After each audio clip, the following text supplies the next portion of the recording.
পাবনার মধ্যে একটা নারী, গত 2 দিন আগে আমি দেখলাম পাবনার একটা নারী কুকুরের 8টা বাচ্চা, মানে 8টা ছানা সে পানির মধ্যে চুবায়া চুবায়া মারছে।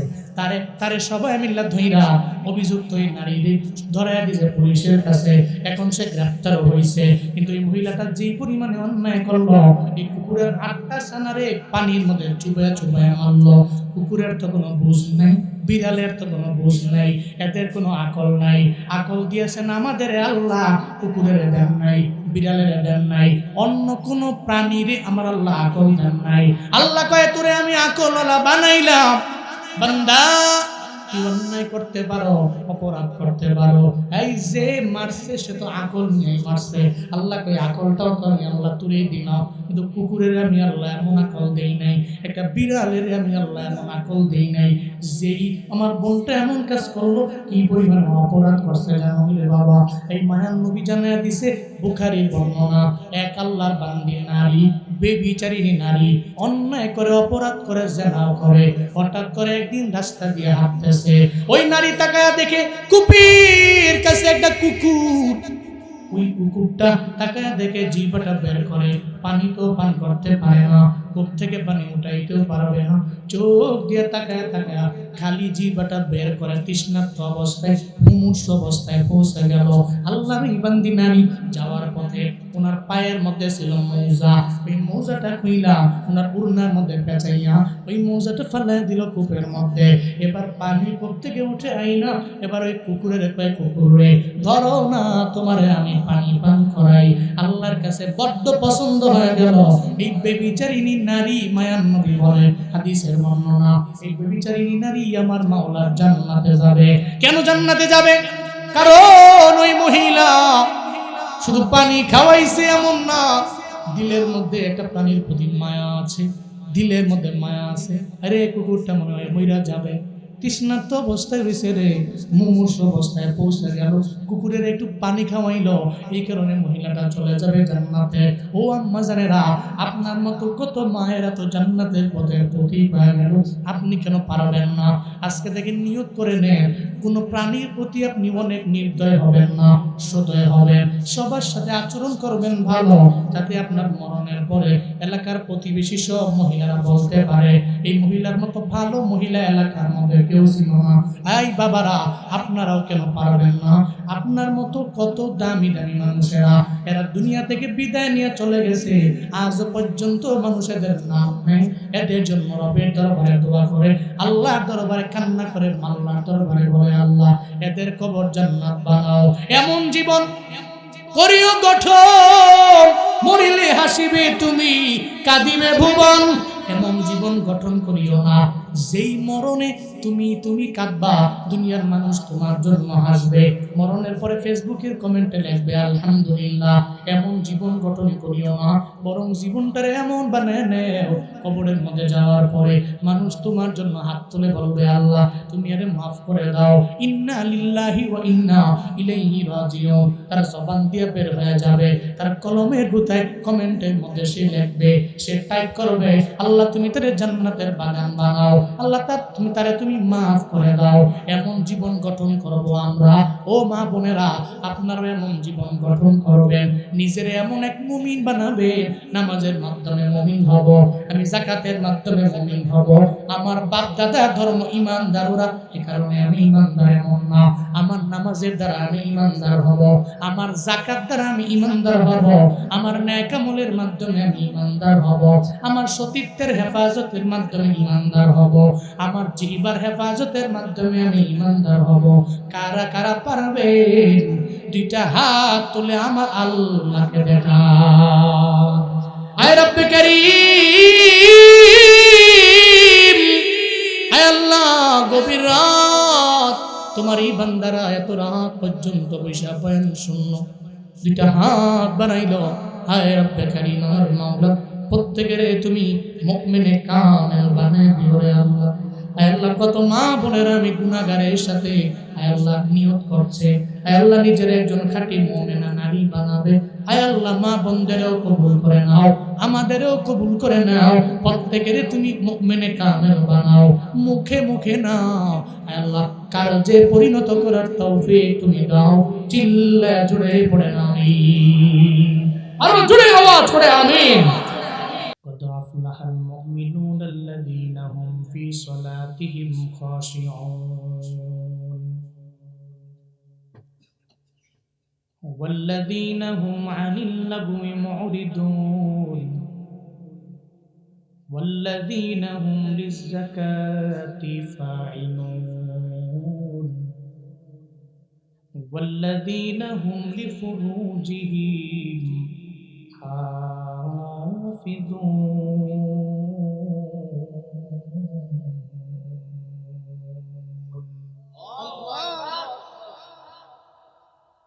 আল্লাহ পাক বলেন মুমিনেরা সফল কাম, অলরেডি সফল কাম হয়ে গেছে। মুমিনেরা কদ আফলাহাল মুমিনুনেরা সফল কাম হয়ে গেছে। দুনিয়াতে যত ধর্ম আছে সব ধর্মের মানুষের ব্যাপারে আল্লাহ পাক বলেন না এরা সফল কাম। আল্লাহ বললেন মুমিনেরা বড় দামি, মুমিনেরা সফল কাম, এটা আমার আল্লাহর ওয়াদা। মুমিন ঈমান আনতে দেরি, নেক আমলের লাইনে অগ্রগামী হইবে। আল্লাহ তার প্রতি রাজি হইয়া তার দুনিয়া এবং আখিরাত উভয় জাহানে সফল বানায় দিবে। আল্লাহ পাক বলেন মুমিনেরা বড় দামি, এরা বড় সফল। অলরেডি এরা সফল হয়ে গেল, সফল হয়ে গেছে মুমিনেরা। কারণ যে ঈমান আনে ওই বান্দা মুমিন, যেই বান্দা ঈমানের পরে নামাজ পড়ে ওই বান্দা মুমিন। এক নম্বরে মৌখিক ভাবে স্বীকৃতি দেয় ইকরার বিল লিসানের পরে অন্তর দিয়া মানে তাসদীক বিল জিনান, অন্তর দিয়া মানে এর পরে আল আমালু বিল আরকান, যা মুখ দিয়া মানলো বললো অন্তরের মধ্যে গাইতা নেক আমলগুলো কার্যে পরিণত করলো, ওই বান্দা খাঁটি মুমিন, বড় দামি ঈমানদার। আল্লাহ বলেন এই মুমিন তোমরা বড় সফল কাম। অলরেডি তোমরা সফল কাম হয়ে গেল, তবে মুমিন হবা। বাবা ঈমান আনছে, দাদা ঈমান আনছে, বড় আব্বা ঈমান আনছে, এদের ঘরে জন্ম নেওয়ার কারণে আমি একজন মুসলমান, এমন মুসলমান হবা না,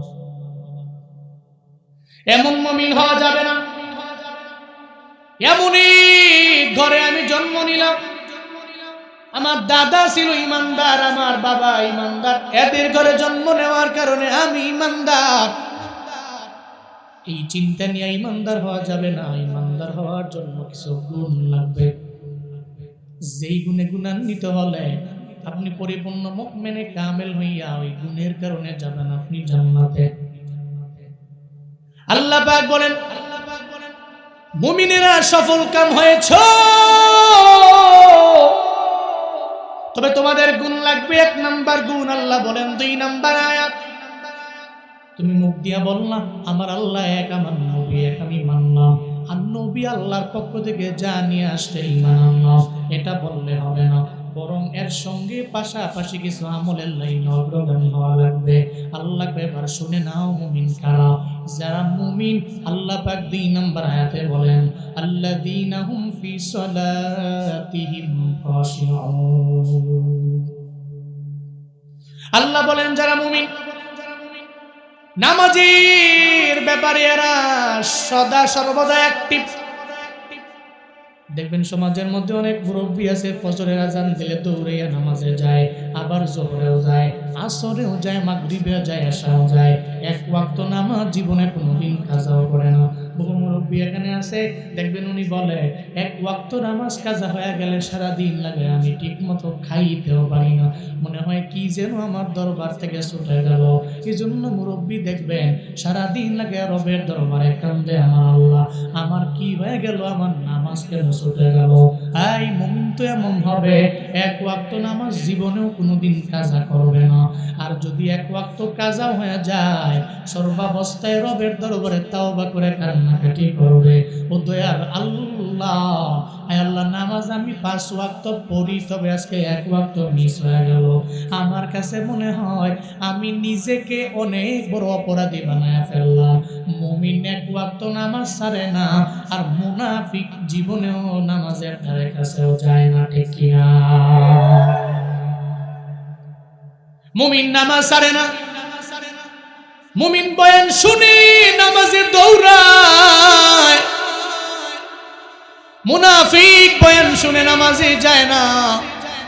হুজুরেরা এমন কথা কতই বলে, এক কান দিয়া ঢুকায় আর এক কান দিয়া বের করে দেয়। বাবা রে, বয়ান তো এলাকার মধ্যে কম হয় না, প্রত্যেক এলাকায় বয়ান। মৃত ব্যক্তি স্মরণে বয়ান, মসজিদের উদ্যোগে বয়ান, মাদ্রাসার উদ্যোগে বয়ান, আবার যুব সমাজের উদ্যোগে বয়ান, আবার যুবকদের একটু ছোট ক্যাটাগরি কৈশোরদের উদ্যোগে বয়ান। এলাকার মধ্যে বয়ানের অভাব নাই, কিন্তু কপাল খারাপ, ফজরের মধ্যে মুসল্লি না।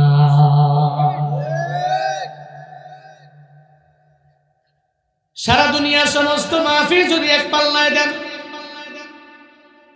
আরেকটা পাল্লায় যদি ফজরের নামাজে 2 রাকাত ফরজ নামাজ দিন, পুরো দুনিয়ার যত মাহফিল, সব মাহফিলের পাল্লাটা হালকা হয়ে যাবে। ফজরের নামাজের 2 রাকাত ফরজ সালাতের পাল্লাটাই ভারী হয়ে যাবে। এজন্য মুমিন বয়ান শুনে ফজর পড়ে, মুমিন বয়ান শুনে যোহর পড়ে, মুমিন বয়ান শুনে আসর পড়ে, মুমিন বয়ান শুনে মাগরিব পড়ে, মুমিন বয়ান শুনে এশা পড়ে, মুমিন বয়ান শুনে ইমামদের কদর করে, মুমিন বয়ান শুনে সবার বেলায় সমতা বজায় রাখে। মুনাফিক বয়ান শুই না বাড়ি গেলে 1 ওয়াক্ত নামাজ আগেও পড়ে নাই, বয়ান শোনার পরেও পড়ে না। ও মনে করে এখন পড়বো না, পরে পড়বো। জীবনেও কোনোদিন কোনো মুমিন এই কথা বলতে পারে না। মুমিন বলে আমার এখনই মরণ হয়ে যাইতে পারে। এরা সর্বাবস্থায় নামাজের ব্যাপারে অ্যাক্টিভ থাকে। আল্লাহ নামাজি মুমিন বানায় দেয়, চিল্লায় পড়ে আমি। নিজের ইমানদার দাবি করলাম, নামাজ নাই, হবে না। বন্দরামপুরের যুবক দাঁড়িয়ে দাঁড়িয়ে দাঁড়িয়ে দাঁড়িয়ে দরওয়াজায় দরওয়াজায় ঘুরতেছ, দোকানপাটে বড় আনন্দে মজায় মজায় মজায় মজায় যত খেলা বেলা তোমার জিন্দেগি পার হয়ে যাচ্ছে। মনে রাখবা, এই ময়দানের মধ্যে বহু মুরব্বী আছে, এরাও জুয়ান কালের পাওয়ার ছিল। আজকে কই গেল সেই পাওয়ার? আজকে চাইলেও তো আর জুয়ান কালের মতো আর বল দেখাইতে পারে না। এখন আর সেই বল নাই, ফাঁকি দিয়ে চলে গেল জিন্দেগি। দাড়িগুলো তো ছিল কুচকুচে কালা, কেমনে হয়ে গেল সাদা? এই চুলগুলো ছিল কালো, কেন হয়ে গেল এখন সাদা? আগে এত গরুর গোস্তের হাড্ডি পর্যন্ত চাবান দিয়া ভেঙ্গে চুরমার করে খায়া ফেলতো, এখন গোস্তটা পর্যন্ত নরম গোস্ত খাইতে পারে না মুরব্বী বাবায়। ও যুবকেরা, তুমি এত দৌড়াও, মনে রাখবা তোমার নামাজ তোমারে জান্নাতে নিবে। নামাজ সারা জীবনে জান্নাতে যাওয়া সম্ভব না, কারণ মিফতাহুল জান্নাতি সালাহ। তুমি জান্নাতের সামনে গেলা কিন্তু নামাজ নাই, তাহলে জান্নাতের দরওয়াজার তালা খোলা যাবে না। এই জান্নাতের দরওয়াজার তালা যদি খুলতে চাও, নামাজের কোনো বিকল্প নাই, ঠিক কিনা? জান্নাতের দরওয়াজার তালা খুলতে হলে নামাজের বিকল্প নাই।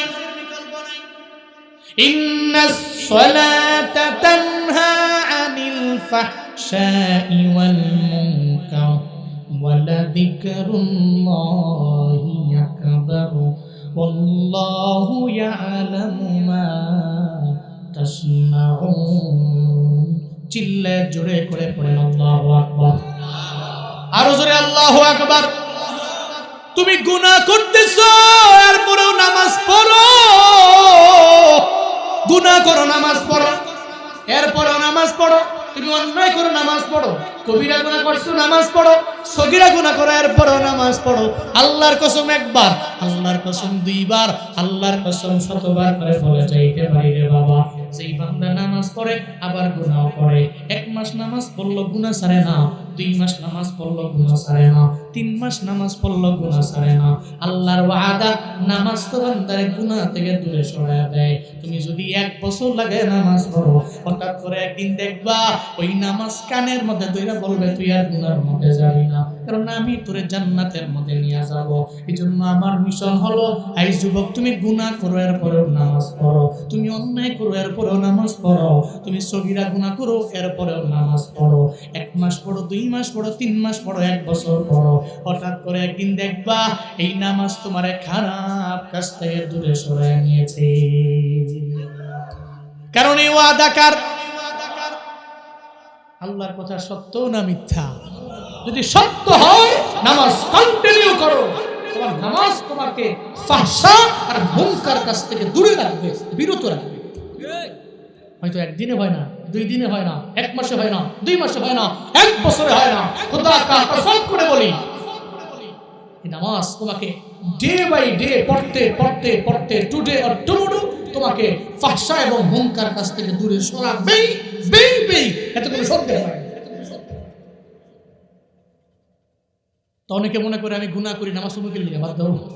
গুনাহও করি, নামাজও পড়ি না, একটা না। আপনি কন্টিনিউ করেন, আপনার পা ধরে কন্টিনিউ করেন।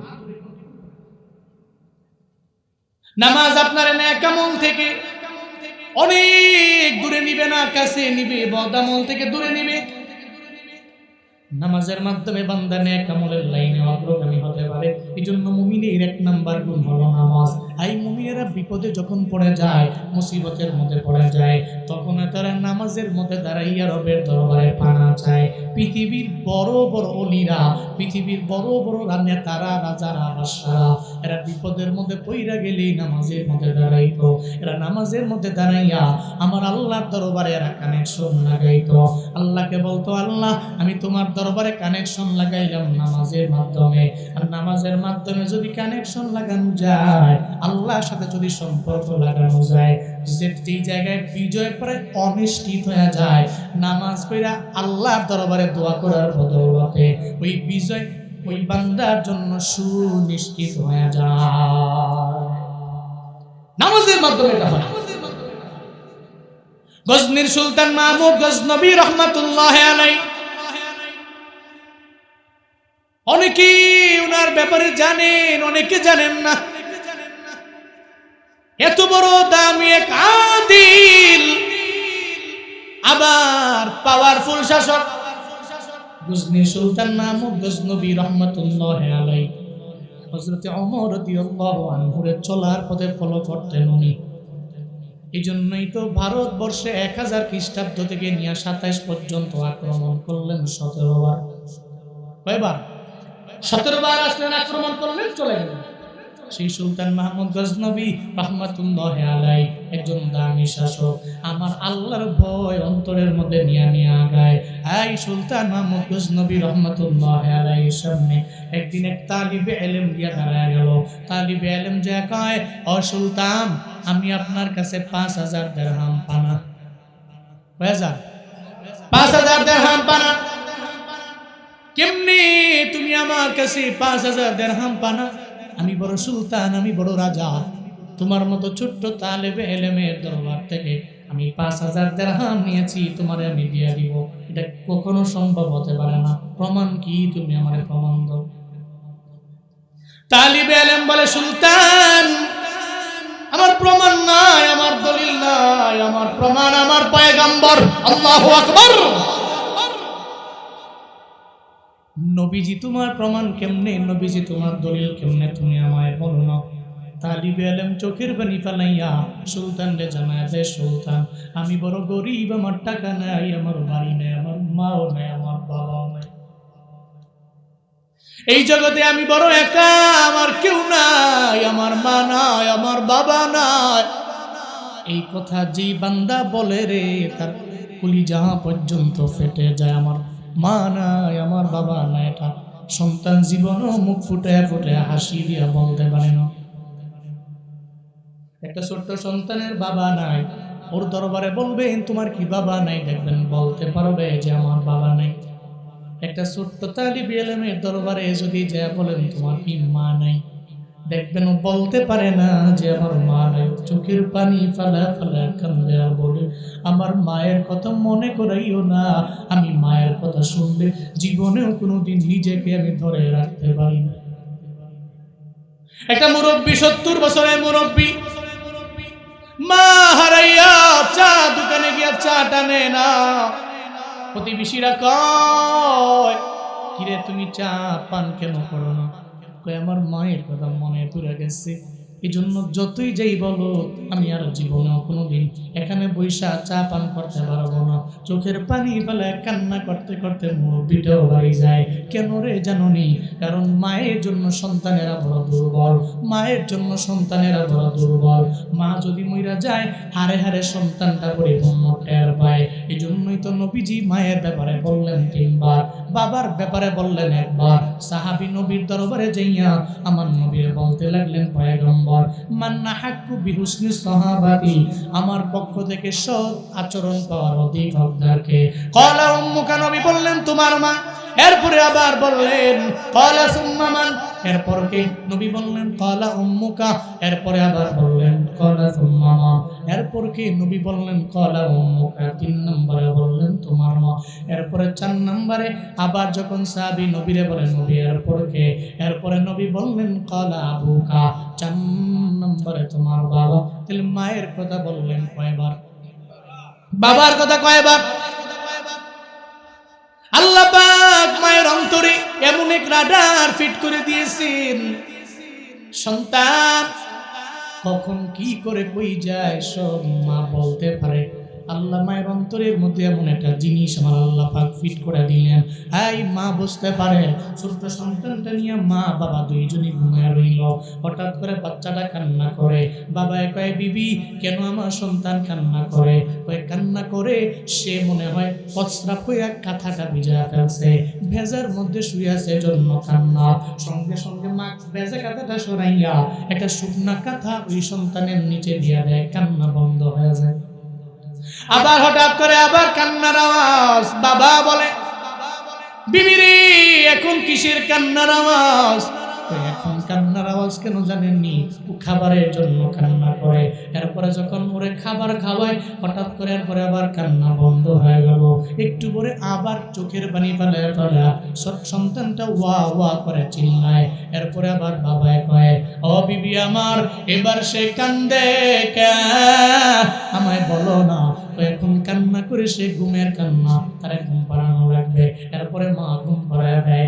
বাবায় বুঝে না, মা তো পরিপূর্ণ বুঝতে পারে সন্তান কোন সময় কিসের জন্য কান্না করে। শুধু তাই না রে বাবা, এই এলাকার কত প্রবাসী আছে যারা সৌদি আরবে থাকে, যারা মালয়েশিয়ায় থাকে, ওখানে এরা এদের লাইফ লিড করে, বহু কষ্ট করে। ওখানে মাও নাই, বাবাও নাই, কেউ নাই, এরা ওই জায়গায় একা। আপনি মনে করছেন মা ওদের রাইখা আরামে ঘুমায়? না না, মা আরামে ঘুমাইতে পারে না রাতের বেলা।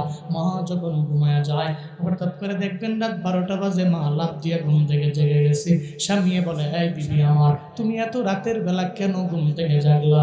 মা চোখের পানি ফালায় আর জানায় দেয় স্বামীরে আমার কাছে মনে হয় আমার সন্তানটা মনে হয় প্রবাসে ভালো নাই, আমার সন্তানটা মনে হয় ভালো নাই। কেমনে বুঝলা?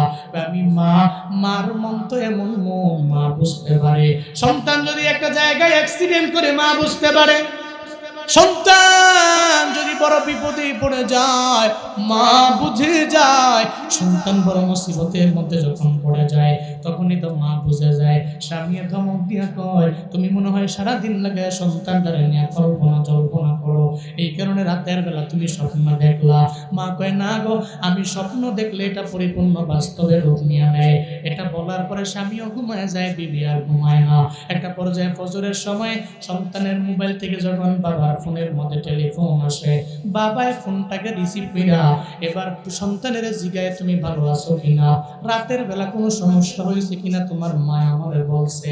সন্তান কয় বাবা রে আমি অ্যাক্সিডেন্টের মধ্যে পড়িয়া প্রায় দুনিয়া থেকে বিদায় নিয়ে যাইতেছিলাম, কিন্তু আমার কাছে মনে হয় আপনাদের দোয়ায় আল্লাহ পাক রাতের বেলা আমারে বাঁচিয়ে দিয়েছে। এবার স্বামী যায় কয় বিবি রে রাতের বেলা তুমি যা বলছো সব তো ফইলা গেছি। ফজরের নামাজের সময় আমার সন্তান আমার মোবাইলের মধ্যে টেলিফোন দিয়া বইলা গেছে। আমার সন্তান বলছে দোয়া করার জন্য। রাতের বেলা নাকি অ্যাক্সিডেন্টের হাত থেকে আল্লাহ পাক বাঁচিয়ে দিয়েছে। এবার মা চোখের পানি ফেলাইয়া বলে, স্বামী রে, এটাই তো মায়ের মন। মায়ের মন তো মানায় না। আল্লাহ মায়ের অন্তরের মধ্যে এমন একটা রাডার ফিট করে দিছে, এই সন্তান কোন সময় কি লাগবে সব মা অটোমেটিক্যালি বুঝতে পারে। ওই মা যার হারায় যায় বলতে পারে না জবান দিয়া। আমার মা নাই, অটোমেটিক্যালি চোখ দিয়া করে করে পানি পড়ে। ও আল্লাহ, যাদের মা নাই মায়ের কবর তুমি জান্নাত বানাও, যাদের বেঁচে আছে তুমি নেক হায়াত দাও। চিল্লায়ে পড়েন আমিন। আরো জোরে পড়েন আমিন। তালিবে ইলম বলে আমার মা বাবা নাই, আমি বড় গরিব, বড় অসহায়। আমি চাইলেও আমি হারিকেন জ্বালাইয়া, ল্যাম্প লাগাইয়া, প্রদীপ জ্বালাইয়া কোরআন পড়তে পারি না। আমার বন্ধু বান্ধবেরা কোরআন পড়তে পারে, ল্যাম্প জ্বালায়, আমি পারি না। কারণ আমার মা বাবা নেই। কারণ মা বাবা থাকলেই না মাদ্রাসার মধ্যে মাঝে মাঝে যাবে, ওখানে যে ওর হাতের মধ্যে টাকা দিয়ে আসবে, সন্তানদের দোকান থেকে তুমি মজা কিনে খাইও। ওই তালিবে ইলম কয়, ও সুলতান, আমার মা বাবা কেউ নাই। আমি আমার তেলের অভাবে ল্যাম্প জ্বালাইয়া, প্রদীপ জ্বালাইয়া আমি ঠিক মতো কোনোভাবেই তো আমি ল্যাম্প জ্বালাইয়া কোরআন পড়তে পারি না। আমার বন্ধু বান্ধবেরা আগায় গেল, আমি আগাইতে পারি না, কারণ আমার মা বাবা নেই। আমি দরুদ পড়ি, এই জন্য আমি রাতের বেলা আমার নবীর উপরে আমি দরুদ পড়ি, আর রাতের বেলা আমি ঘুমায় যাই আমার নবীর উপরে দরুদ পড়ি। সাল্লাল্লাহু আলা সাইয়্যিদিনা মুহাম্মদ, সাল্লাল্লাহু আলা সাইয়্যিদিনা মুহাম্মদ। আমার নবীর উপরে দরুদ পড়ে ঘুমায় গেছি। গত রাতের বেলা আমি স্বপ্নে দেখি আমার মদিনার নবী আমার স্বপ্ন যুগে হাজির। আরো জোরে চিল্লায়ে পড়া যাবে কি মারহাবা? আমার স্বপ্ন যুগে দেখি আমার নবী হাজির। সুলতান রে, আমি আমার নবীরে পাইছি। স্বপ্ন যুগে নবী আমার আয়েশা বলে, হ্যাঁ তালেবে ইলম, তুমি আমার উপরে দরুদ পড়া রাতের বেলা ঘুমায় যাও। আমি নবীর উপরে মন দিয়া দরুদ পড়ো, এই জন্য আমি নবীর স্বপ্ন যুগে তোমার সাথে দেখা করার জন্য চলে আসলাম। এই তালেবে ইলম, তোমার মা বাবা কেউ নাই, তবে শুনে নাও, আমি তোমাকে একটা বুদ্ধি শিখিয়ে দিই, পথ দেখাই দিই। তুমি সুলতানের দরবারে যাবা। সুলতান মাহমুদ গজনবীর দরবারে যাইয়া সুলতান মাহমুদ গজনবীর সামনে গিয়া বলবা, আমি নবী তারে বলেছি সে যেন তোমারে 5000 দিরহাম দিয়া দেয়। আমার কোনো প্রমাণ দলিল নাই, প্রমাণ দলিল আমার পয়গম্বর। আল্লাহু আকবার। আমার কোনো দলিল নাই, কোনো প্রমাণ নাই, আমার দলিল প্রমাণ হলো আমার পয়গম্বর। এই কথা যখন বলল, সুলতান মাহমুদ গজনবী বলে, পয়গম্বর তোমার স্বপ্ন যুগে আসলে এটা আমি কেমনে বুঝবো? তুমি আমায় বলো না, প্রমাণ কি, দলিল কি? কেউ অসুবিধা নাই, আমি মিথ্যা বলি না। আমার নবীরে আমি এই কথা বলার পরে আমি নবী আমারে বলে দিছে, তুমি যে বলার পরে সুলতান, তুমি বলার পরে জীবনেও কোনোদিন বিশ্বাস করবে না, প্রমাণ খুঁজবে, দলিল খুঁজবে। আমার নবী জানায় দিছে। আমার নবী বলছে, ও সুলতান মাহমুদ গজনবী, আপনি গত 7 দিন টানা 7 দিন নবীর উপরে একবারও দরুদ পড়েন নাই। এর আগে একটা দিন একটা রাতের বেলাও আপনি 5000 বার নবীর উপরে দরুদ পড়া ঘুমাইলেন, একটা বারও আপনার মিস হয় নাই। কিন্তু গত 7 দিন নবীর উপরে একবারও দরুদ পড়েন নাই। আমার নবী বলেছে, এই কথা বললে আপনার সাথে মিলে গেলে তাইলে তো প্রমাণ দলিল পরিপূর্ণ প্রমাণিত হয়ে যাবে। আমার স্বপ্ন যুগে আমার পয়গম্বর আসলো। সুলতান কয়, হারে, আমি কাজের চাপে গত 7 দিন নবীর উপরে দরুদ পড়তে পারলাম না। আমি রাতের বেলা 5000 বার নবীর উপরে দরুদ পড়া আর পরে ঘুমানোর জন্য আমি যাই, কিন্তু রাষ্ট্রের কাজের চাপে গত 7 দিনে আমি একবারও পড়তে পারি নাই। তোমার কথা প্রমাণিত হয়ে গেল, 5000 দিরহাম তুমি নিয়ে যাও। শুধু তাই না, আমি ধন্য রে, আমি কত ধন্য রে, নবীজি আমারে চিনে রে, নবী আমারে চিনে, নবী আমার নাম বলছে, তোর স্বপ্নে নবী আইছে, আমারে চিনে, সুলতান মাহমুদের নাম বইলা গেছে রে। আমার কপাল বড় ধন্য হয়ে গেছে। যা যা, কোনো অসুবিধা নাই। আজকে থেকে তোর যত দায়িত্ব আছে সব দায়িত্ব আমি নিয়ে নিলাম। তোর যত দিরহাম লাগবে আমার থেকে নিয়ে যাবা, যত যা লাগবে আমার দরবারে আসবা, আমি তোরে দিয়া দিব। কারণ আমার নবী তোমার মাধ্যমে আমার কথা জানিয়ে দিয়ে গেছে। নবী পর্যন্ত আমি বুঝতে পারছি তোমার মাধ্যমে। আমার কোনো চিন্তা নাই, টেনশন নাই। আজকে থেকে তোমার পড়াশোনার যত দায়িত্ব আছে সব দায়িত্ব আমি সুলতান মাহমুদ নিয়ে নিলাম। চিল্লায় পড়া যাবে কি মারহাবা? আরো জোরে আওয়াজ পড়ে সুবহানাল্লাহ। তোমার দায়িত্ব নিয়ে নিলাম। যখন যা লাগবে তুমি আমার দরবারে আসবা, আমি তোমারে দিয়ে দিব। আমি দায়িত্ব নিয়ে নিলাম, সম্পূর্ণ দায়িত্ব তোমার নিয়ে নিলাম।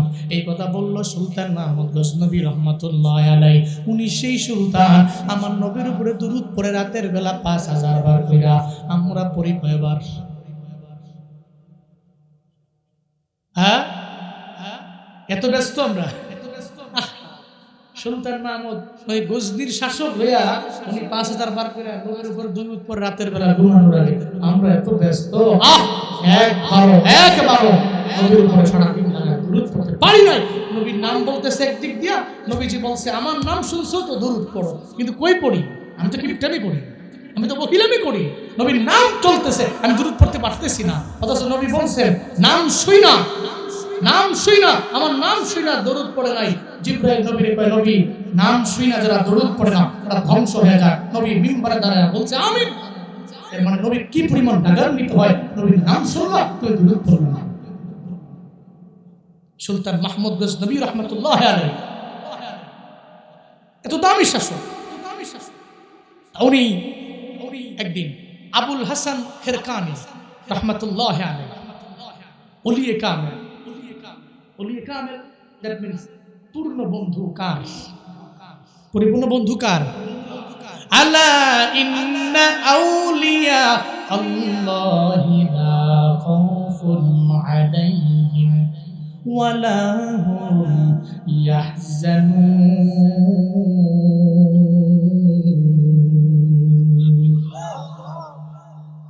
আল্লাহ পাক বলেন জেনে নাও, ইন্না আউলিয়া আল্লাহ, মিষ্টি আল্লাহর বন্ধু যারা, এদের কোনো ভয় নাই, এদের কোনো চিন্তাও, এদের কোনো ভয় নাই, কোনো চিন্তাও নাই। আবুল হাসান খেরকানির দরবারে সুলতান মাহমুদ গজনবী একটা দোয়া নেওয়ার জন্য ওনার দরবারে গেলেন। আবুল হাসান খেরকানির দরবারে যা দাঁড়াইয়া রইলেন, সামনে গিয়া দাঁড়াইয়া দেখে আবুল হাসান খেরকানি আমার মাওলার সাথে সম্পর্ক লাগায় নামাজের মধ্যে। এই যারা ওলিয়ে কামেল এরা আল্লাহর সাথে কথা বলে, ইলহাম জারি হয়। ওহির দরওয়াজা বন্ধ, ইলহামের দরওয়াজা বন্ধ না। বান্দা যদি তাহাজ্জুদের লাইনে আগায় যায়, নফল নামাজের লাইনে আগায় যায়, আল্লাহর সাথে সম্পর্ক লাগানোর জন্য লাগে তাহাজ্জুদের নামাজ। আল্লাহর সাথে সম্পর্ক লাগানোর জন্য লাগে আওয়াবিন। আল্লাহর সাথে সম্পর্ক লাগানোর জন্য লাগবে ইশরাক। আল্লাহর সাথে যারা সম্পর্ক লাগায় একজনও তাহাজ্জুদ ছাড়া লাগায় নাই। যারা রিয়েল ওলি, রিয়েল কিছু আছে না, হ্যাঁ পাগল সাবজেক্ট, হ্যাঁ আমি ওলি, ওলি আসলে পাগল। নামাজ নাই, রোজা নাই, আমল নাই, ঠিক মতো কোরআন অনুযায়ী জিন্দেগি বাস্তবায়ন করে না, আমি ওলি। ওলি তো সুজা মামুর ভাইয়ের আবদার নাকি? আপনি ওলি হবেন, তাহাজ্জুদ পড়বেন না, হবে না তো? সম্পর্ক তো আল্লাহর সাথে লাগবে।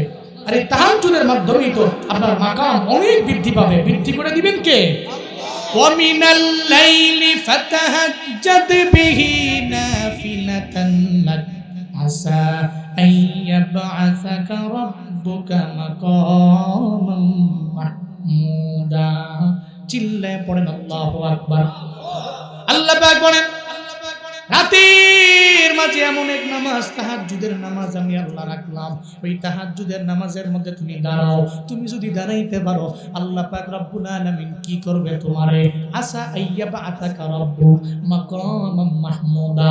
আশা করা যায় অচিরে আল্লাহ পাক রব্বুল আলামিন তোমার এমন এক দরজায় আল্লাহ পাক নিয়ে যাবে, এমন এক মাকামে আল্লাহ নিয়ে যাবে, প্রশংসিত মাকাম। প্রশংসিত মাকাম মানে কি? মুফাসসিরিনে কেরাম বলেন আল্লাহ পাক রব্বুল আলামিনের ওলি তোমারে বানায় দিবে, উনার বন্ধু তোমারে বানায় দিবে।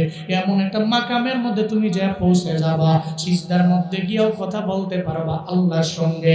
তুমি আল্লাহরে ডাকবা, আল্লাহ তোমারে বানায় দিবে মুস্তাজাবুদ দাওয়াত। তুমি আল্লাহকে বলবা, ও আল্লাহ আমার ডাকে তুমি সাড়া দাও। বলতে দেরি সঙ্গে সঙ্গে আল্লাহ পাক তোমার ডাকে সাড়া দিয়া দিবে। আল্লাহ পাক রব্বুল আলামিন এমন একটা মাকামে নিয়ে যাবে, এমন একটা প্রশংসিত জায়গার মধ্যে নিয়ে যাবে।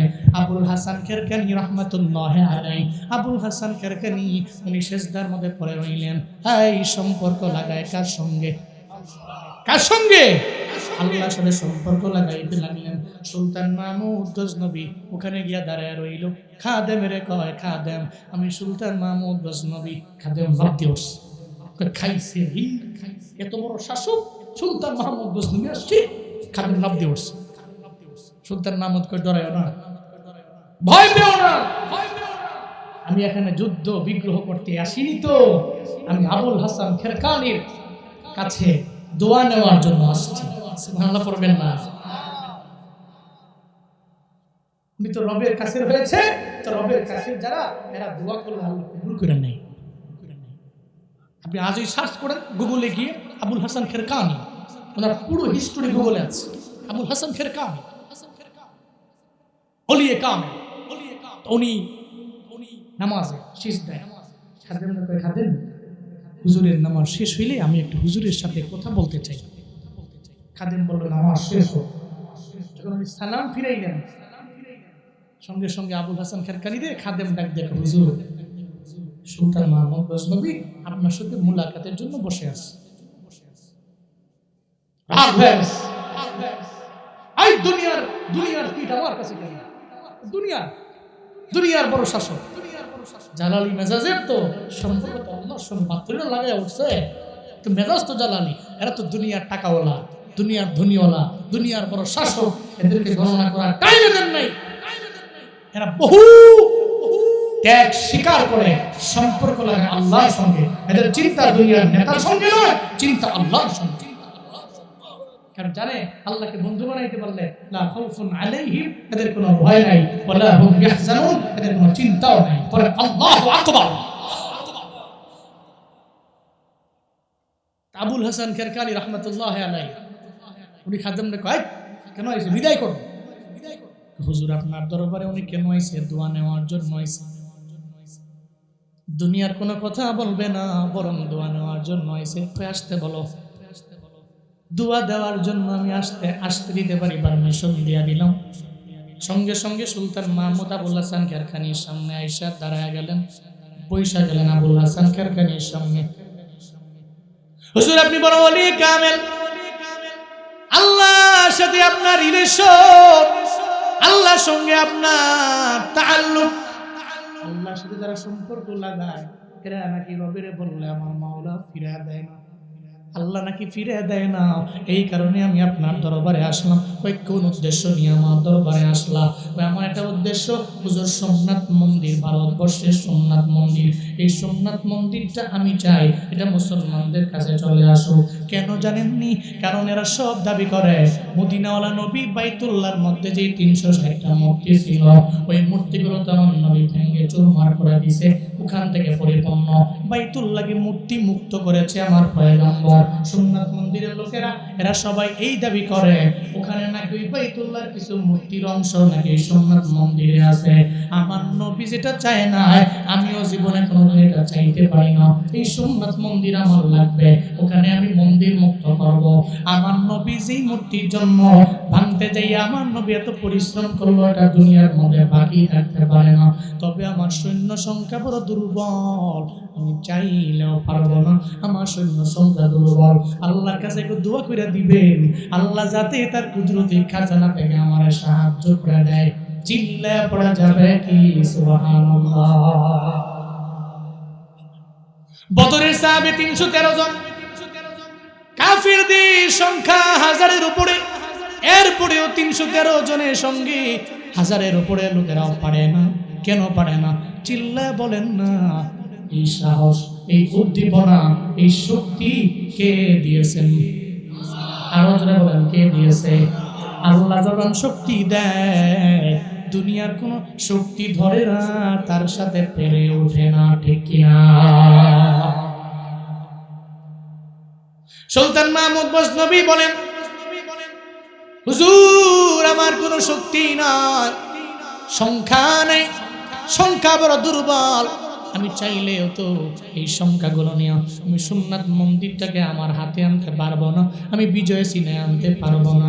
এবার সঙ্গে সঙ্গে এই আবুল হাসান খেরকানি ওনার গায়ের মধ্যে যে জুব্বা, একটা সিরা ফাড়া জুব্বা, এই জুব্বাটা ওনার হাতের মধ্যে দিয়ে দিল, বলল তুমি যাও ওই সোমনাথ মন্দিরের মধ্যে যাইয়া যখন তুমি অভিযান পরিচালনা করবে, আমার এই জুব্বাটা হাতের মধ্যে লইয়া তুমি আল্লাহর দরবারে ওসিলা করে চাইবা, আমার আল্লাহ পাক রব্বুল আলামিন তোমার দোয়া কবুল করবে। আমি আল্লাহর দরবারে কানেকশন লাগে আল্লাহরে বলে দিলাম, যাও গা, আল্লাহ তোমার মনের আশা পূরণ করবে। তুমি তো অন্য কোনো অসৎ উদ্দেশ্য নিয়ে ওখানে যাও নাই। আমার নবী মূর্তি ভাঙলো, ওই মূর্তির কিছু অংশ সোমনাথ মন্দিরের মধ্যে সম্পর্ক লাগাবেন আমার আল্লাহর সঙ্গে, মালিকের সঙ্গে। কিসের মাধ্যমে? কয় নামাজের মাধ্যমে। আপনি 2 রাকাত নফল নামাজ পড়া মুনাজাত ধরে রবেরে বলবেন, আল্লাহ আমার ছেলে নাই, তুমি আমার ছেলে দাও, আমার মেয়ে নাই, মেয়ে দাও, আমার সন্তান নাই, তুমি আমার সন্তান দাও। আল্লাহ গো, একটা সন্তান যদি তুমি না দাও, বলো না আমার কবরের মধ্যে আমার পারে কে মাটি দিবে। এই জন্য তো কান্নাও করে মা বাবা 2 জনে মিলে স্বামী স্ত্রী, একটি পুত্র দে রে আল্লাহ, একটি পুত্র দে, কামাই খাইবার আশা নাই রে, আমায় মাটি দিবকে, কামাই খাইবার সাদ নাই রে, আমায় মাটি দিবকে।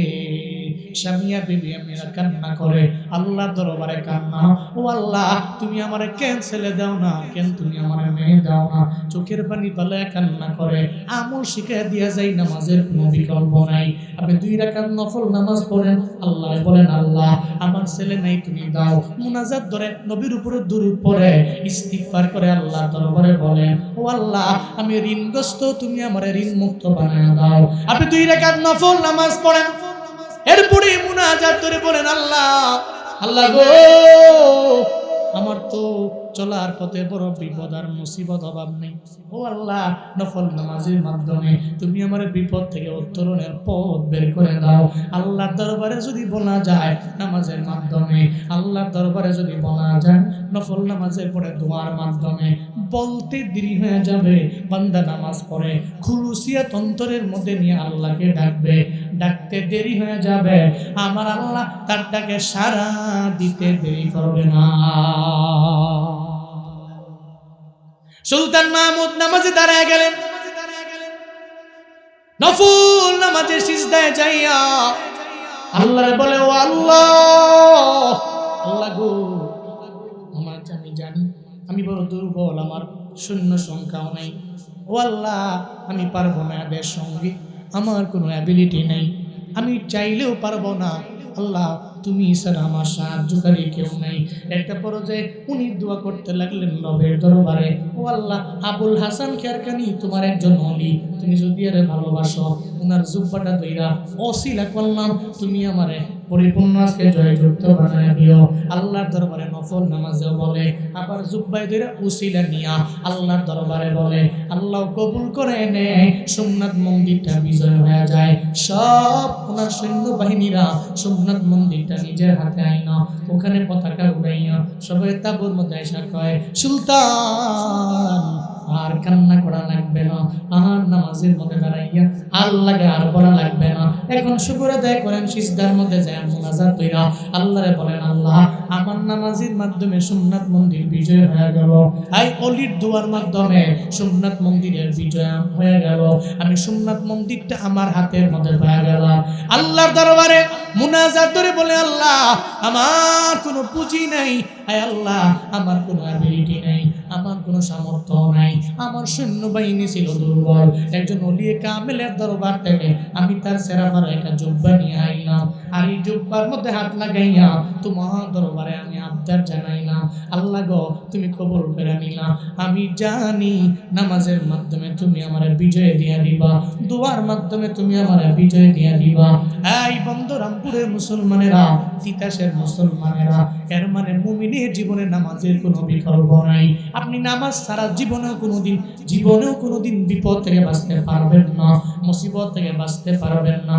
কারণ মুমিনের 1 নাম্বার পরিচয় হলো নামাজ। কি এবার আপনারা পড়বেন, ঘরে বিবিয়ে পড়বেন, পড়বেনি? পড়া লাগবে কিনা? মা বোনটা তো মাশাআল্লাহ অনেকে আছে পড়ে, আবার অনেকে আছে এক ওয়াক্ত পড়ে। আছে না? ঘর ঠিক তো দুনিয়া ঠিক। মা বোনরা, আপনিও নামাজি হওয়া লাগবে। আপনি রান্না বান্না করে আপনার ছেলে মেয়ে, আপনার জামাই সবাই খাইতেছেন, আপনি তো নামাজ পড়েন নাই। আপনি বেনামাজি অবস্থায়, বেপরদা অবস্থায় এই রান্না বান্না করে খাওয়াচ্ছেন কারে? একজন মুসল্লিকে। আপনার স্বামী নামাজ পড়ে, আপনি পড়েন না। বহু ফ্যামিলিতে আছে, বউ নামাজ পড়ে না, স্বামী নামাজ পড়ে, স্বামী নামাজ পড়ে না, বউ নামাজ পড়ে না। বন্দরামপুরের আমার আম্মা জানরা আমার বাবারে লইয়া একসাথে বৈশা নিয়ত করবেন, নামাজ আমি ঘরে পড়বো, আপনি মসজিদে পড়বেন। ঘর আল্লাহ পাক রহমত বরকত দিয়ে ভরপুর বানায়। ঘরের মধ্যে রহমত নাই, বরকত নাই। হায় হায়, কেন নাই? নাই কেন জানেন না? ছেলে তো নামাজ পড়ে না, মেয়েও পড়ে না, পোলার বউ পড়ে না, নিজের বউ তো পড়েই না, নিজেও পড়ে না। আবার মুসল্লি আছে আবার কিছু সাপ্তাহিক, সাপ্তাহিক মুসল্লি। আবার সাপ্তাহিক মুসল্লি তো আরেক মুশকিল আছে। সাপ্তাহিক মুসল্লি তো হইলো মোটামুটি সব লাইনে ছিল যে সবগুলো পড়ছে। সাপ্তাহিক মুসল্লি 2 রাকাত। কয় রাকাত? আর যদি মসজিদের পাশে একটা গাটলা থাকে, মাশাআল্লাহ, গাটলার মধ্যে বইয়া বইয়া তারা সব ডিমিলে আড্ডা দেয়। হুজুরের খুতবা শুনবো তোমার আব্বা, তুমি যে বইয়া আড্ডা দাও, খানাস পতাকা আড্ডা দেয়, আড্ডা দেয়। হুজুরে আমার জোর কইছে যে আযু ওয়া জাল্লু ওয়া দাম্মু আকবার, এর ভিতরে মুখস্থ আছে আমার। খুতবার কিছু অংশ মনে থাকুক বা না থাকুক, এটা মনে থাকে সবার মোটামুটি। আযু ওয়া জাল্লু ওয়া দাম্মু আকবার অথবা ফাসকুরুনি আশকুরুকুম ওয়াশকুরুলি ওয়ালা তাকুন, দাঁড়িয়ে গেছে তো কথা কোন ঠিক কিনা বলেন? এরপরে দৌড়ে গিয়ে কয় হুজুর হাজির, আল্লাহু আকবার। 2 রাকাত ফইরা সালামটা ফিরে একটা দৌড় দিছে, মনে হয় এবারে শরীরকে আগুন লাগিয়ে দিছে হুজুরে। হ্যাঁ, আবার লাইন আছে, এবার লাইন তুললে কি লাগবে জানেন নি? জলফি, বুঝেন নাই? অনেকে আবার সালাম ফিরে ওই দিয়া আসেনি তো, এটা থাকলে মানে যে 4 টাকার বাদাম জমা পড়বো এমন না তো। হ্যাঁ, গিয়া ওই জায়গা লাগবে আড্ডা ওই দিব। হুজুরে যখন মিলাদের টান্ডা দিছে দৌড়ে পড়ছে, দৌড়ে আয়া দোয়া টোয়া করে এরপর জিনে তুলে বের দিয়েছে। না পড়ছে কবলাল জুমা, না পড়ছে বাদাল জুমা, মাঝখান দিয়ে 2 রাকাত তো পড়ছে, ফ্রি পাইছে জিলাফি। ওই দুনিয়াতে প্রতিদান পেয়ে গেলাম। 1 সপ্তাহ পরে আবার মোলাকাত হবে। মুশকিল, তুমি ভালো থেকো। নামাজি, নামাজি, নামাজের সাথে তোমার পরিচয় নাই। মুসলমান তুমি, মুসলমানের পরিচয় তো নামাজ, পরিচয় নামাজ। আল্লাহ পাক বলছেন শুরুতেই মুমিনদের সফল কাম হয়ে গেছে। পরিচয় কি? এরা তো সেই মুমিন যারা নামাজের ব্যাপারে খুব অ্যাক্টিভ। সব বেলায় এরা থাকতে পারে কিছু দূরে, কিন্তু নামাজের বেলায় অ্যাক্টিভ। এটা মুমিনের কাম, মুমিনের কাজ। ইসলাম দাঁড়িয়ে আছে 5টা স্তম্ভের উপর। কয়টা? বুনিয়াল ইসলাম আলা খামসিন শাহাদাতি আন লা ইলাহা ইল্লাল্লাহ ওয়া আন্না মুহাম্মাদার রাসূলুল্লাহ ওয়া ইকামিস সালাহ ওয়া ইতাইজ যাকাত ওয়াল হজ্জি ওয়া সাওমি রমাদান। মদিনার নবী বলেন ইসলাম দাঁড়িয়ে আছে 5টা স্তম্ভের উপর। এক নম্বরে কালেমা, 2 নম্বরে নামাজ, 3 নম্বরে রোজা, 4 নম্বরে হজ, 5 নম্বরে যাকাত। স্তম্ভ কয়টা? বিল্ডিং বানাইলেন, ফাউন্ডেশনের জন্য পিলার লাগাইলেন 8টা, পিলার লাগাইলেন 12টা, পিলার লাগাইলেন 16টা, কিন্তু পিলারের মধ্যে কোনো মজবুত কিছুই ব্যবহার করলেন না। বলেন না রে বাবা, ভূমিকম্প যদি 5.7 মাত্রার হইয়া হালকাও যদি হয়, আশেপাশের কোনো বিল্ডিং ভাঙ্গে নেই, আপনারটা ভেঙে গেল। কেন ভেঙে গেল বুঝো না? কারণ ওই মশলা খাওয়াই নাই ফাউন্ডেশনের মধ্যে। ফাউন্ডেশন দুর্বল, এর মানে আপনার বিল্ডিং দুর্বল, আপনার বিল্ডিং এর ছাদ বড় দুর্বল। আল্লাহর কসম করে বলি, নিজেরই মুমিন দাবি করো।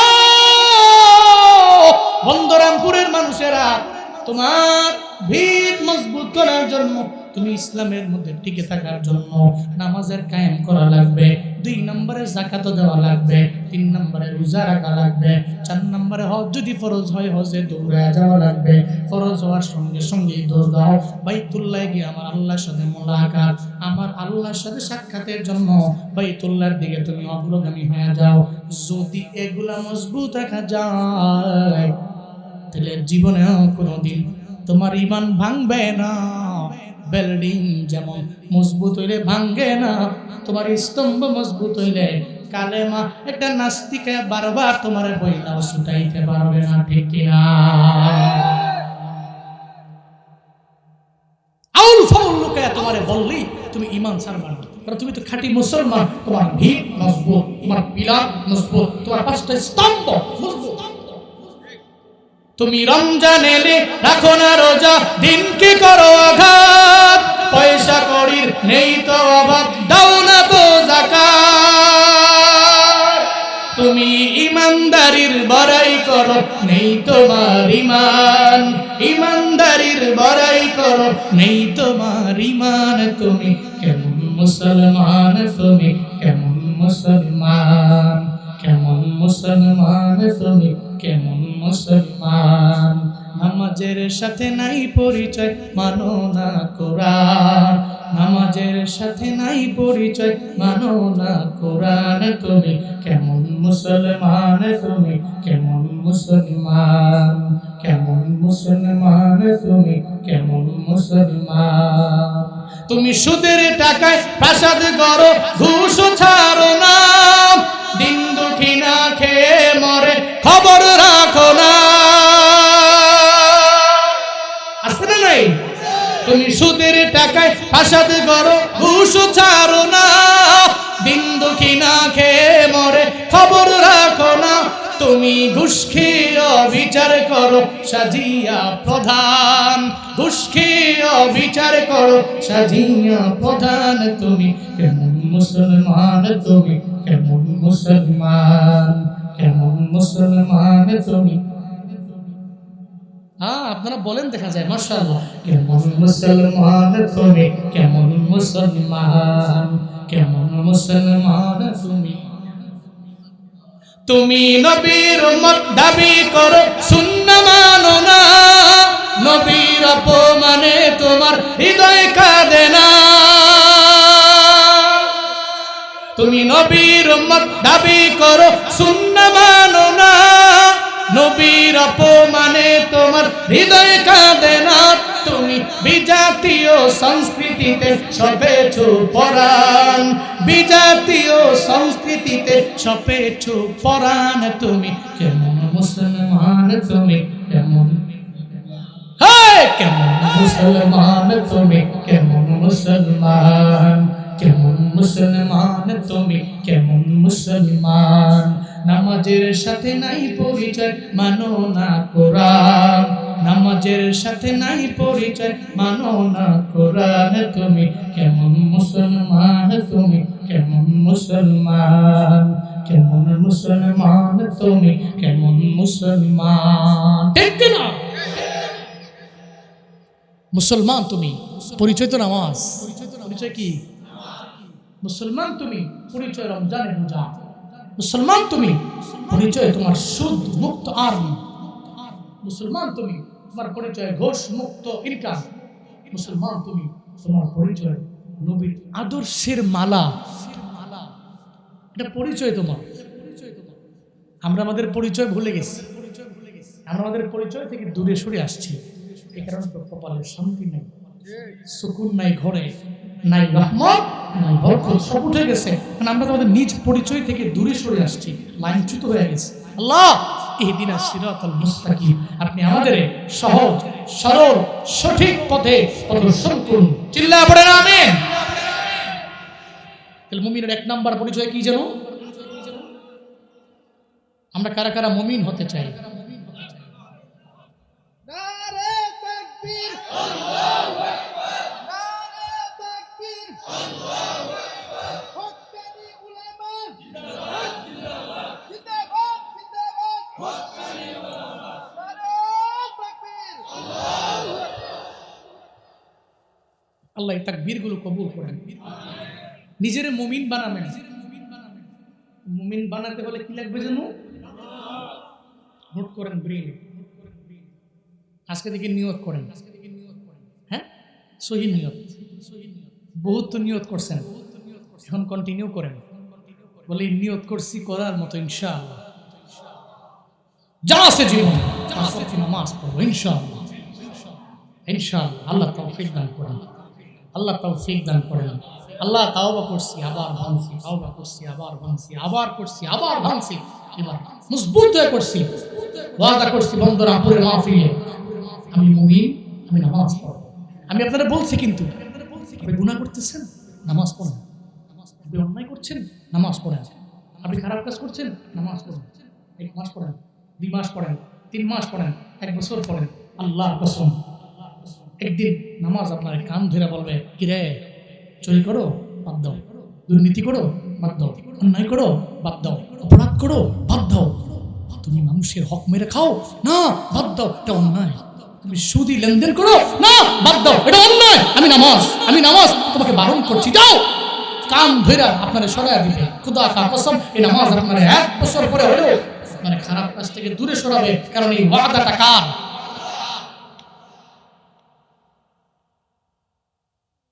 এবার মুমিনের 2 নাম্বার কাজ আছে, 2 নাম্বার মুমিনের গুণ। আল্লাহ পাক সূরাতুল মুমিনুনের 3 নাম্বার আয়াতে বলেন, ওয়াল্লাযীনা হুম আনিল লাগুই মুরিদুন। চিল্লা জোরে করে পড়েন আল্লাহু আকবার। আল্লাহ পাক বলেন, যারা মুমিন বান্দা ঈমান এনেছে, ঈমানের পরে নিজেকে মুমিন দাবি করেন, এদের 3 নাম্বার গুণ হলো এরা জীবনে চলার পথে অনর্থ কথাবার্তা বলবে না, জিহ্বার গুনাহ এরা করবে না। জিহ্বার গুনাহ থেকে নিজেকে বিরত রাখবে, জিহ্বা দিয়ে মিথ্যা বলবে না, এই জিহ্বা দিয়ে ওয়াদা করে খেলাফ করবে না, এই জিহ্বা দিয়ে আমানতের খেয়ানত করবে না, এই জিহ্বা দিয়ে যা কথা বলছে তাই করবে। জীবনেও কোনো মানুষের সাথে 2 রকমের কথা বলবে না। চিল্লা বলেন এই ঘোষণা কার? জিহ্বার গুনাহ থেকে বিরত থাকবেন। জিহ্বার গুনাহ করা যাবে না। মাইয়াজমান লিমা বাইনা লিহিয়াইহি ওয়া মা বাইনা রিজলাইহি আজমান লাহুল জান্নাহ। এই বুখারীতে আছে, মুসলিমও আছে, মুত্তাফাকুন আলাইহি হাদিস। মায়ান নবী বলেন, মাইয়াজমান লিমা বাইনা লিহিয়াইহি ওয়া মা বাইনা রিজলাইহি আজমান লাহুল জান্নাহ। উম্মত, তোমরা দুনিয়াতে যেভাবে চলো, যেমনে চলো, তোমাদের 2টা গুনাহ বেশি হয়। একটা হলো জিহ্বার গুনাহ, আর একটা হলো লজ্জাস্থানের গুনাহ। মাইয়াজমানি মা বাইনা লিহিয়াইহি, মায়ান নবী কয় যে আমার উম্মতেরা, এদের 2 চুয়ালের মধ্যবর্তী স্থান হলো জিহ্বা। কি? 2 চাপার মধ্যবর্তী স্থান, 2 চুয়ালের মধ্যবর্তী স্থান জিহ্বা। এই জিহ্বার জিম্মাদারির দায়িত্ব আমার যে উম্মত নিয়ে নিবে। শুধু তাই না, আমার মায়ার নবী বলেন, আমার যে উম্মতেরা ওয়ামা বাইনা রিজলাইহি, 2 পায়ের মধ্যবর্তী স্থান মানে লজ্জাস্থান, এই লজ্জাস্থানের জিম্মাদারের দায়িত্ব আমার যে উম্মত নিয়ে নিবে, মায়ার নবী বলেন আজমান লাহুল জান্নাহ, আমি নবী তার জান্নাতের জিম্মাদারি নিয়ে নিলাম। নবী যদি জান্নাতের জিম্মাদারি নেয়, বন্দরামপুরের মুসলমান চিন্তা আছে? আপনার কাজ করা লাগবে 2টা। এই জিহ্বা দিয়া জিহ্বার গুনাহ থেকে নিজেকে বাঁচায় রাখবেন। জীবনেও চলার পথে জিহ্বার গুনাহ করবেন না। জিহ্বার গুনাহ হলো মিথ্যা। কি? জিহ্বার গুনাহ, কত গুনাহ হলো মিথ্যা কথা বলা, এই জিহ্বার গুনাহ হলো গালিগালাজ করা, এই জিহ্বার গুনাহ হলো ওয়াদা করে খেলাফ করা। আমাদের সমাজের মধ্যে জিহ্বার গুনাহ সবচেয়ে বেশি হলো মিথ্যা। আমাদের সমাজের মধ্যে জিহ্বার সবচেয়ে বেশি গুনাহ হলো ওয়াদার খেলাফ। আমাদের সমাজের মধ্যে জিহ্বার সবচেয়ে বড় গুনাহ হলো গালিগালাজ। আছে না নাই? বহু লোক দেখবেন সমাজের মধ্যে আছে, তোমার হাত আগে চলে না, মুখ আগে চলে। আছে না নাই? বুঝেন নাই? হাত চলে না মানে মুখ চলে, বুঝেন নাই? এর লগে খালি একটু খালি কথা কাটাকাটি হয়েছে, তোর মা বাবা তোর 14 গোষ্ঠী লই নাই, নাউজুবিল্লাহি মিন জালিক। আছে না নাই? আছে না নাই? এক কথা বলতে গেলেই একটা গালি দিলে মনে হয় মজা পায়, কথা বলতে গেলেই গালি দেয়। এরকম লোক আছে না নাই? আপনার পায়ে ধরে মাফ চাই আর রিকোয়েস্ট করি, জীবনে কোনদিন আরেকজন ভাইরে আপনি গালি দিয়েন না। এই নবীর আদর্শে গালি আছে, কথা কয় না কেন? একজন ব্যক্তি আমার আকীদার না, সে একটা আকীদা লালন করে, আমি একটা করি, এর মানে কি সে আমার চিরদুশ্মন, তার গালি গালাজ করতে হবে? এটা নববী আদর্শ নয়। খোদা কা কসম নোট করেন, এটা নববী আদর্শ নয়। যদি নববী আদর্শ এটা হইতো তাহলে জীবনে কোনোদিন সাহাবায়ে কেরামরা এবং কাফেররা সব দলে দলে গিয়া কালেমা পড়ে নবীর হাতে মুসলমান হইতো না। তাহলে নববী আদর্শটা যেমন ছিল, নবীর উম্মতের আদর্শ এমনটাই হওয়ার কথা।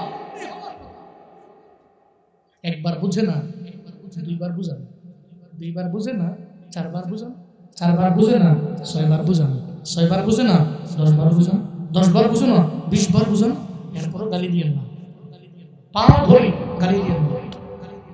কারণ এই জিহ্বার হেফাজত আপনি করলে নবী আপনার জান্নাতের জিম্মাদারি নেবেন।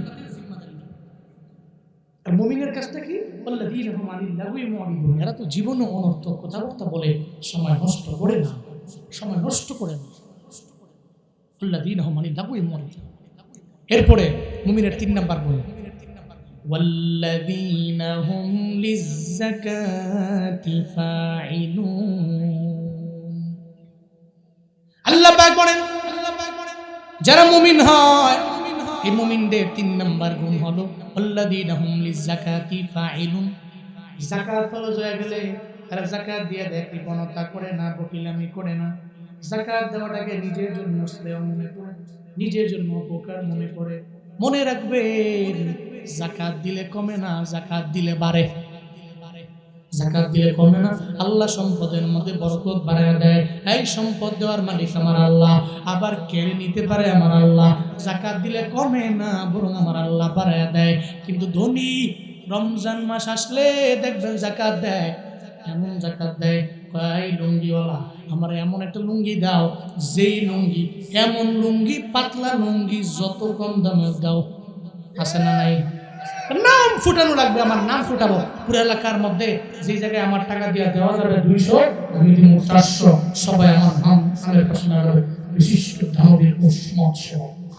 তুমি দামি লোক, সবাই আমার সম্মান টম্মান করবে। এই লুঙ্গিওয়ালা, যেটা হাত দিয়ে 200 জনের কিনা যায়, ওইটা দিয়ে তুমি 400 জনের দাও। আমি কাঠটা বেশি সোনা লাগবো না, সবার কাছে পাওয়া লাগবো না, আমি আমি জাকাত দাতা, আমি জাকাত দিই। এবার লুঙ্গি দিছে আর গরিব বেড়ায় ওই লুঙ্গিটা লয়ে যায়, একদিন পরছে মোটামুটি কাঙ্গের ফেলে যায়, গোসলটা করে উঠতে দুজন দিছে, দেহে ছিঁড়ে গেছে। গরিব বেড়ায় কয় হিসামারি তোর কথা, তোমার জাকাত আমার দরকার কি? আমার ঘরে লুঙ্গি তো এটা বলা টিকুন ভালো। খুদার কসম, আপনি জাকাত দিছেন, সওয়াবের নেশা দিছেন, জীবনেও যাবে না, এটা আসমানের নিচেই থাকবে, আল্লাহ পর্যন্ত পৌঁছবে না। আপনার এই লুঙ্গি তো এটা আপনার দুনিয়াতেই আছে, পৌঁছবে তো আপনার মনের কথা।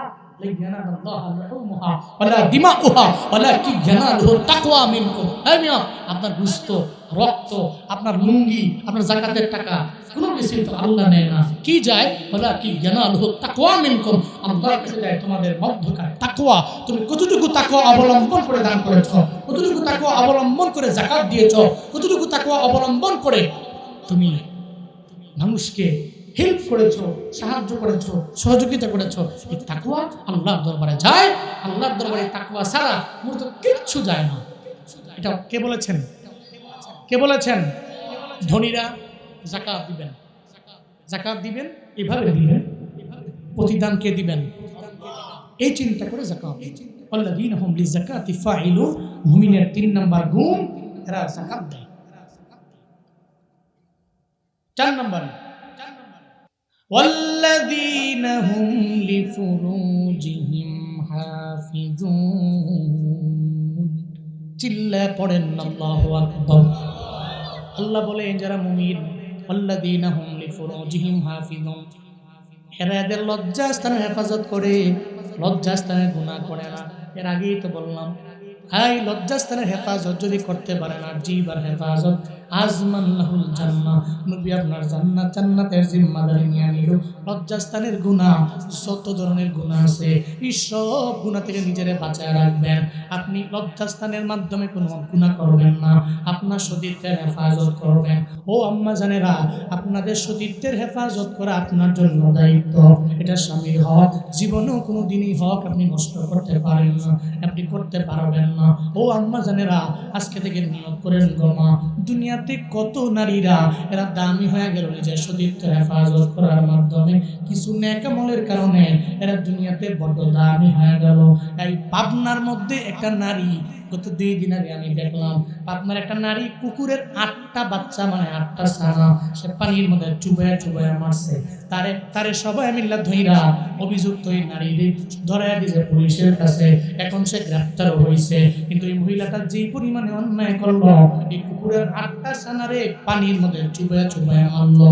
কুকুরের তো কোনো বুঝ নেই, বিড়ালের তো কোনো বুঝ নাই, এদের কোনো আকল নাই। আকল দিয়েছেন আমাদের আল্লাহ, কুকুরের দেন নাই, বিড়ালের দেন নাই, অন্য কোন প্রাণীর আমার আল্লাহ আকল দেন নাই। আল্লাহ কয় তোরে আমি আকলওয়ালা বানাইলাম, বান্দা কি অন্যায় করতে পারো, অপরাধ করতে পারো। এই যে মারছে সে তো আকল নিয়ে মারছে। আল্লাহ কই আকলটাও তো আমি আল্লাহ তুলে দিলাম, কিন্তু কুকুরের আমি আল্লাহ এমন আকল দেই নাই, একটা বিড়ালের আমি আল্লাহ এমন আকল দেই নাই। যেই আমার বোনটা এমন কাজ করলো, কি পরিমাণ অপরাধ করছে জানো রে বাবা। এই মায়ান নবী জানায়া দিছে, বুখারীর বর্ণনা, এক আল্লাহর বান্দি নারী, বেবিচারিণী নারী, অন্যায় করে অপরাধ করে জেনাও করে, হঠাৎ করে একদিন রাস্তা দিয়ে হাঁটতেছে, ওই নারী তাকায়া দেখে কুপির কাছে একটা কুকুর। ওই কুকুরটা তাকায়া দেখে জিহ্বাটা বের করে, পানি তো পান করতে পারে না, কূপ থেকে পানি উঠাইতেও পারবে না, চোখ দিয়ে তাকায়া তাকায়া খালি জিহ্বাটা বের করে তৃষ্ণার্ত অবস্থায়, মুমূর্ষ অবস্থায় পৌঁছে গেল। আল্লাহর ইবান্দি নারী যাওয়ার পথে ওনার পায়ের মধ্যে ছিল মৌজা, ওই মৌজাটা খুইলা ওনার উড়নার মধ্যে পেঁচাইয়া ওই মৌজাটা ফেলাই দিল কূপের মধ্যে। এবার পানি কূপ থেকে উঠে আইনা এবার ওই কুকুরের কয়, কুকুরে ধরো না, তোমারে আমি পানি পান করাই। আল্লাহর কাছে বড্ড পছন্দ হয়ে গেল এই বেবিচারিণী নারী। মায়ান নবী বলেন, হাদিসের বর্ণনা, এই বেবিচারিণী নারী আমার মাওলার জান্নাতে যাবে। কেন জান্নাতে যাবে? কারণ ওই মহিলা শুধু পানি খাওয়াইছে এমন না, দিলের মধ্যে একটা প্রাণীর প্রতি মায়া আছে, দিলের মধ্যে মায়া আছে। আরে কুকুরটা মনে হয় মইরা যাবে, তৃষ্ণার্ত অবস্থায় রয়েছে রে, মুমূর্ষ অবস্থায় পৌঁছে গেল, কুকুরের একটু পানি খাওয়াইলো, এই কারণে মহিলাটা চলে যাবে জান্নাতে। ও আম্মা জানেরা, আপনার মতো কত মায়েরা তো জান্নাতের পথে প্রতি পায় গেল, আপনি কেন পারবেন না? আজকে থেকে নিয়ত করে নেন, কোনো প্রাণীর প্রতি আপনি অনেক নির্দয় হবেন না, সদয় হবেন, সবার সাথে আচরণ করবেন ভালো, যাতে আপনার মরণের পরে এলাকার প্রতিবেশী সব মহিলারা বলতে পারে এই মহিলার মতো ভালো মহিলা এলাকার মধ্যে কেউ ছিল না।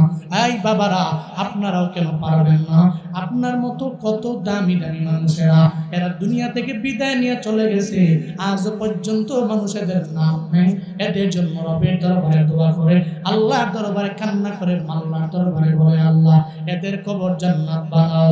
এমন জীবন করিও গঠন, মরিলে হাসিবে তুমি, কাঁদিবে ভুবন। এমন জীবন গঠন করিও না যেই মরণে তুমি কাঁদবা, দুনিয়ার মানুষ তোমার জন্য হাসবে, মরণের পরে ফেসবুকের কমেন্টে লিখবে আলহামদুলিল্লাহ। এমন জীবন গঠন করিও না, বরং জীবনটারে এমন বানায় নেও, কবরের মধ্যে যাওয়ার পরে মানুষ তোমার জন্য হাত তুলে বলবে, আল্লাহ তুমি আরে মাফ করে দাও, ইন্না লিল্লাহি ওয়া ইন্না ইলাইহি রাজিউন। তার জবান দিয়ে বের হয়ে যাবে, তার কলমের গুতায় কমেন্টের মধ্যে সে লিখবে, সে টাইপ করবে, আল্লাহ তুমি তারে জান্নাতের বাগান বানাও, আল্লাহ তুমি মাফ করে দাও। এমন জীবন গঠন করব আমরা। ও মা বোনেরা, আপনারা এমন জীবন গঠন করবেন, নিজের এমন এক মুমিন বানাবে, নামাজের মাধ্যমে মুমিন হব, আমি যাকাতের মাধ্যমে মুমিন হব। আমার বাপ দাদা ধর্ম ঈমানদার ওরা, এই কারণে আমি ঈমানদার এমন না। আমার নামাজের দ্বারা আমি ঈমানদার হব, আমার যাকাত দ্বারা আমি ঈমানদার হব, আমার নেক আমলের মাধ্যমে আমি ঈমানদার হব, আমার সতীত্বের হেফাজতের মাধ্যমে ঈমানদার হব, আমার জিহ্বার হেফাজতের মাধ্যমে আমি ঈমানদার হব। কারা কারা পারবে দুইটা হাত তুলে আমার আল্লাহকে দেখা। আয় রব্বে কারীম, আয় আল্লাহ, গভীর রাত তোমার এই বান্দারা এত রাত পর্যন্ত বৈশা বয়ান শূন্য, দুইটা হাত বানাইলো। আয় রব্বে কারীম, আমার মাওলা, প্রত্যেকের তুমি মুমিনে কামেল বানাই দিও রে আল্লাহ। আয় আল্লাহ, কত মা বোনেরা আমি গুনাহগারের সাথে আয় আল্লাহ নিয়ত করছে, আয় আল্লাহ নিজের একজন খাঁটি মুমিনা নারী বানাবে। আয় আল্লাহ, মা বোনদেরও কবুল করে নাও, আমাদেরও কবুল করে নাও, প্রত্যেকের তুমি মুমিনে কামেল বানাও, মুখে মুখে নাও। আয় আল্লাহ, কাজে পরিণত করার তৌফিক তুমি দাও। চিল্লায়া জুড়ে পড়ে আমিন, আরো জুড়ে আওয়াজ করে আমিন। তাহলে আমরা মুমিন হব, কার্যে পরিণত করে এরপরে মুমিন হব। কেমন মুমিন? নামাজের মাধ্যমে মুমিন। পারবো তো ইনশাআল্লাহ। কেমন মুমিন? জিহ্বাকে হেফাজত করার মতো মুমিন। 3 নাম্বার, কেমন মুমিন? আমরা যাকাত দেওয়ার মাধ্যমে মুমিন। 4 নাম্বার, কেমন মুমিন?